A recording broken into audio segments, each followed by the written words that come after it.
সোহেল, এটার পিছনে ফুল দিয়ে সাজাবা। ঠিক আছে, সমস্যা নেই, অনেক ফুল দিয়ে সাজিয়ে দুপুর আগে এগুলো শেষ হয়ে যাবে, সমস্যা নেই। আর চেয়ার লাগবে কিন্তু 50টা। চেয়ার আপনি কোনো টেনশন করেন না, চেয়ার 50 থেকে আরো বেশি দিতে পারবো, কোনো সমস্যা নেই। বাবুর্চিরা এখনো আসছে না কেন? আমার তো সর্বনাশ করে ফেলবো ওরা। তুমি একটু ফোন দাও তো, আমার বড় মেয়ের বিয়ে, আমি কোনো কিছুতে কোনো কমতি রাখতে চাই না, ঠিক আছে? তুই বাবুর্চির একটু ফোন দাও, ওদের যেন না করে তাড়াতাড়ি আসতে বলো। বাবা, নাচের স্পেসটা একটু বড় রাখো না। বড়ই তো আছে, কোনো অসুবিধা নাই, তোরা সুন্দরভাবে নাচ গান করতে পারবে। আচ্ছা ঠিক আছে। মা এসেছে? না, মায়াপু আসছে রাস্তায়। তো মাকে বলবি মায়াকে দিয়ে যেন কোনো কাজ টাজ না করায়। ঠিক আছে। আর তো মামি ওরা এসছে?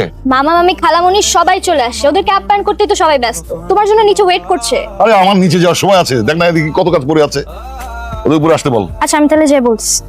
এই সোহেল, তোমার লোকজন তো অনেক স্লো, আর চালাতে বলো। কি খবর বলো? সেটা তো তুমি আমাকে বলবে। ইদানিং খুব ব্যস্ত মনে হচ্ছে।